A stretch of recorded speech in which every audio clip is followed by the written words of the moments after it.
Yeah, I know this is like 2 days old, but I feel like this is a really intriguing conversation to be having, especially if you've been a Montreal Canadiens fan.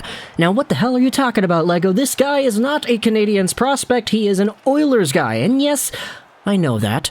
But when it comes to being a Habs fan, there are certain commitments that you put on yourself when you choose to cheer for this team, and part of that, especially for me as a YouTuber that makes videos about the Canadiens and their prospects, is talking about the prospects, and that usually entails a lot of coverage on the teams that they play on.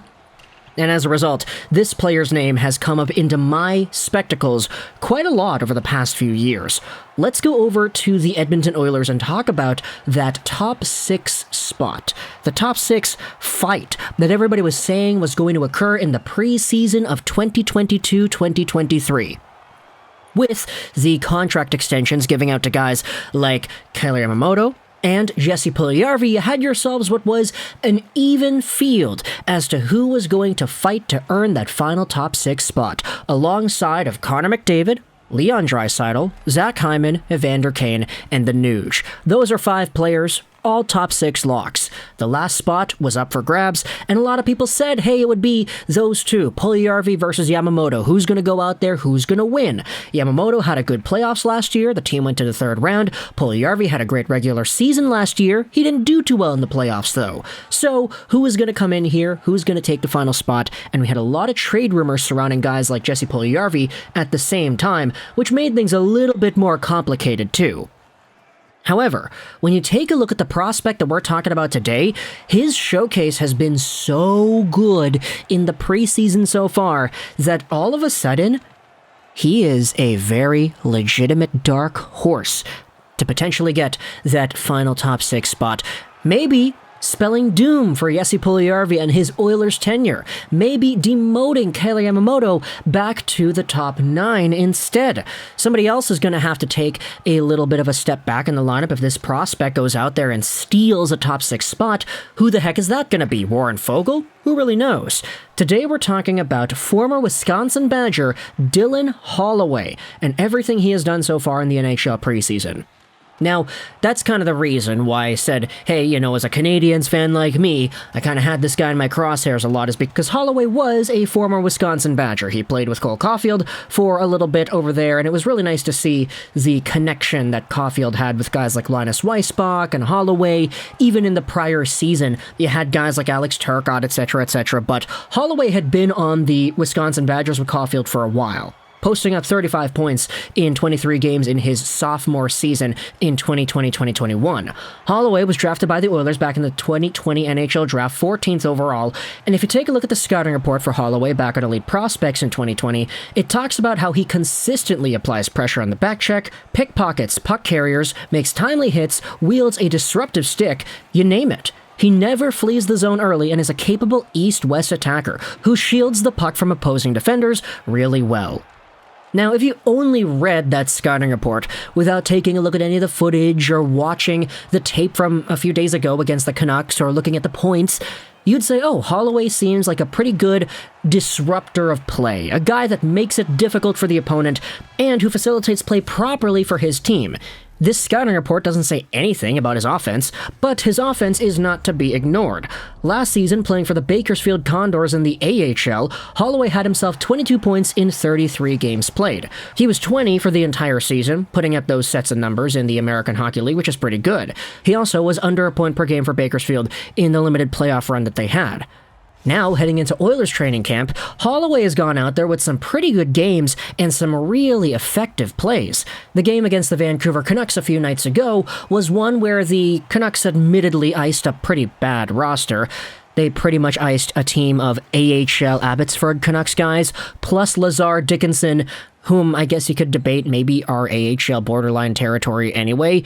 And then you had Garland, Podkolzin, and Höglander as the only, legit top 9 NHL caliber forwards. The defense was all AHL caliber too, so it wasn't really the best, and meanwhile Edmonton had pretty much their main team.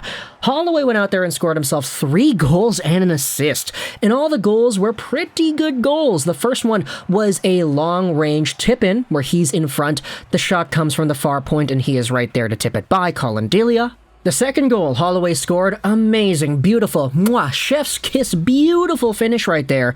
As Holloway comes down the left wing, he's got some room. The defender, Guillaume Brisebois, does the old Tyler Myers special where he just completely lies on the ice and gives up his positioning. Holloway, instead of making the pass across, which he could have done, he kind of fakes the pass a little bit, teases the goaltender for a split second, and then goes rooftop short side.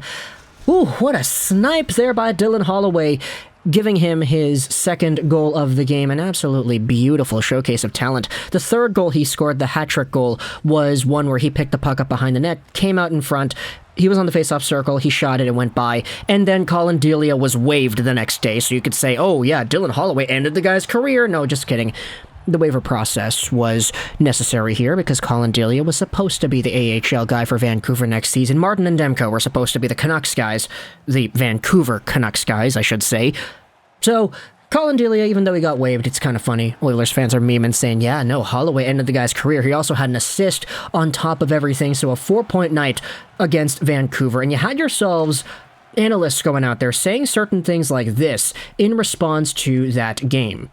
Here's what Jason Gregor said, quite the snipe from Dylan Holloway. He buries his second of the game. He has been very good again. He is making a strong case to be in the top 6 on opening night. And if that happens, then someone is getting pushed out of the top 9.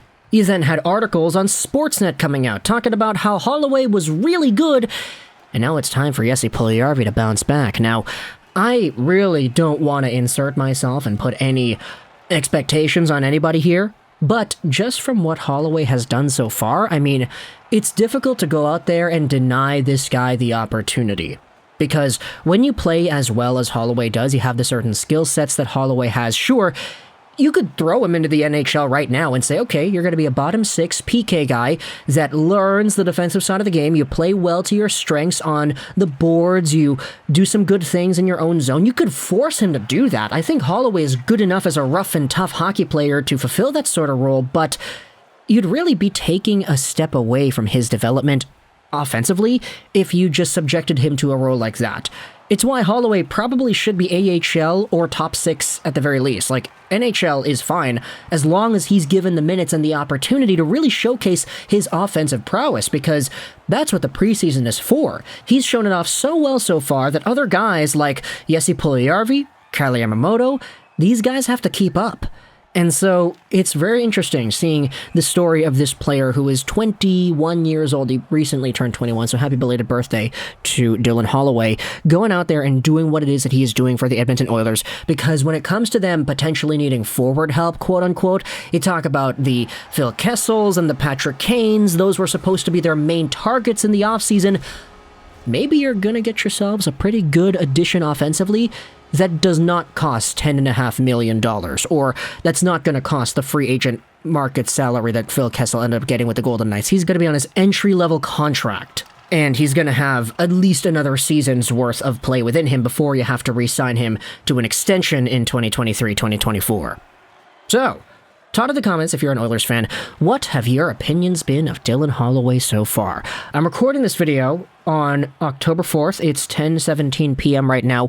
The Oilers, I don't know what their preseason schedule looks like. I did watch parts of the Vancouver game because I was at the wing stop and the game was playing on in the background, and I did notice, oh my gosh, Holloway's got a hat trick. So that's kind of my exposure to everything that I had seen, plus all the Wisconsin footage and some Bakersfield highlights as well from last year. But either way, he's good. He's very talented, and I definitely do think there's more than meets the eye comparative to that scouting report that we saw in Elite Prospects talking about how he applies pressure, and he's a disruptive stick, and he's capable of shielding the puck, and all that stuff.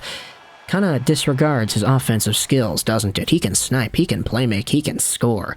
Talk in the comments all your thoughts about Dylan Holloway. Where do you see him playing next season? If he does make the Oilers, where do you put him? Some of the replies to the Jason Gregor tweet say things like, oh, put him with McDavid, put him with Draisaitl, put him with Kane, put him with whoever. Talk to me in the comments all your thoughts. I hope you enjoyed this video.